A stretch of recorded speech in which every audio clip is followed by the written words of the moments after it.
पण झालं का म्हणजे स्वयंपाक वगैरे जेवणच म्हणते. सांगायचं म्हणजे आज होता झावळ्याचा रविवार.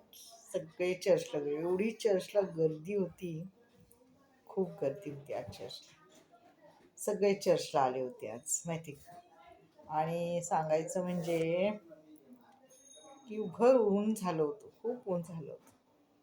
आणि उन्हामध्ये सर्वांनी आपल्या झावळ्या घेऊन देवाचा गौरव केला. हुसाना हुसाना, देवाच्या नावाने नरळाचा धन्यवाद येत असो, अशा घोषणा दिल्या.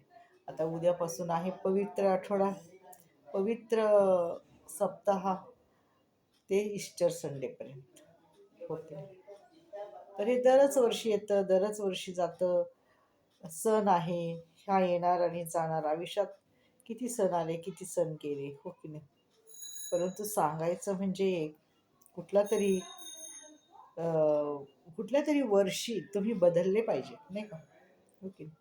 तुमचा स्वभाव बदलला पाहिजे, तुमचं वागणं बदललं पाहिजे, तुमच्यातले वाईट विचार बदलले पाहिजे. एवढं मात्र खरं. कारण का, कधी ना कधी माणसाने आपल्यामध्ये बदल हा घडवलाच पाहिजे. आणि वयामानानुसार बदल हा होणे साहजिकच आहे. जसं तरुणपणी असतं तसं म्हातारपणी राहत नाही माणूस.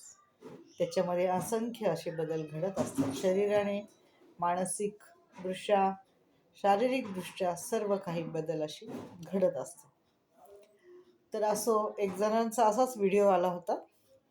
ते म्हणाले की दुसऱ्याला क्षमा करा. जर एखाद्याने चूक केली तर त्याला क्षमा करा, फॉरगिव्ह देम.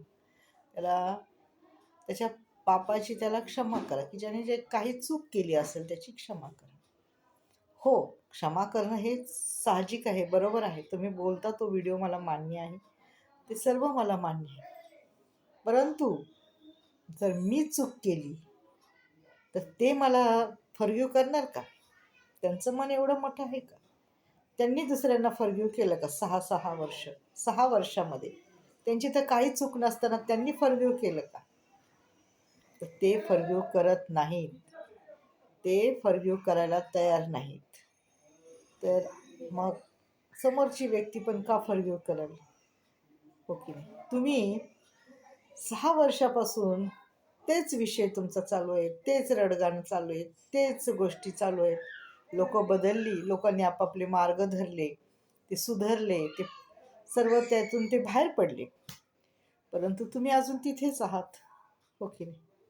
तुम्हाला दुसरा मार्गच सापडत नाही. आता मी आहे, मी पण माझं सर्व काही आता व्यवस्थित केलं. 2-3 महिन्यामध्ये सोडलं, सगळ्या गोष्टी सोडून टाकल्या. जे ज्या मार्गाने गेले त्या मार्गाने त्यांना जाऊ द्यायचं. ते त्यांच्या घरी सुखाने, आपण आपल्या घरी दुःखाने, हो की नाही. असं आहे बघा. कारण का, कोणीच माणसासंगती फार वेळवर राहू शकत नाही, है ना. तर असं आहे. तर फॉरगिव्ह तुम्ही पण करायला पाहिजे, माहिती आहे. दोघांनी एकमेकाला करायला पाहिजे. तुम्ही तर 6 वर्षापासून कोणालाच फॉरगिव्ह करत नाही. छोट्या लेकराचं पण फॉरगिव्ह तुम्ही सहन करत नाही. त्याला पण फॉरगिव्ह देत नाही तुम्ही. त्याला पण क्षमा देत नाही. त्याच्या पण काही गोष्टी तुम्ही मान्य करत नाही. जर तुम्ही छोट्या लेकराला हे करताय, त्रास देताय, तर तो देवाला त्रास देईल सारखा आहे. कारण देव म्हणतो, "बालकास मत जवळ येऊ द्या, त्यास मनाई करू नका." कारण स्वर्गाचे राज्य त्यांचेच आहे. देवाने सारखे म्हटलेलं आहे, अजून एक म्हटलेलं आहे, "बाळकासारखे होऊन तुम्ही मजकडे या." म्हणजे लहान लेकरासारखे होऊन या, मोठे माणसासारखे नका येऊ, ज्याच्या हृदयात कपट, राग, हेवा, मत्सर, अहंकार असे येऊ नका. लहान लेकरं बघा भांडतात, परत खेळायला जातात. कारण का, त्यांच्या हृदय पवित्र असं असतं. म्हणून देवाने सांगितलेले, बालकासारखे होऊन तुम्ही मजकडी या, मोठ्या माणसासारखे होऊ नका, माहिती आहे. तेव्हा आपण आपल्या बालकाला देवाजवळ जाऊ देत नाही, तर तुम्ही खूप मोठं घोर असं पाप करत आहात. आणि ते देव तुमच्याकडून कधी ना कधी हे करणार आहे. तुमच्याकडून ते हे करणार, ह्याला तो माफी करणार नाही. कारण का, माफ कोणाला करतं? अज्ञानात झालेली चूक, जी तुम्ही जाणून बुजून चूक करताय ना, त्याला कधीच तुम्हाला माफी मिळणार नाही. एवढं मात्र खरं आहे, माहिती आहे. आणि चुकीला माफी नसते. देवाने पण सांगितलेले, तुझे पापी जर लाखेसारखी लाल असतील तरी मी ती पांढरी शुभ्र करीन, पण केव्हा?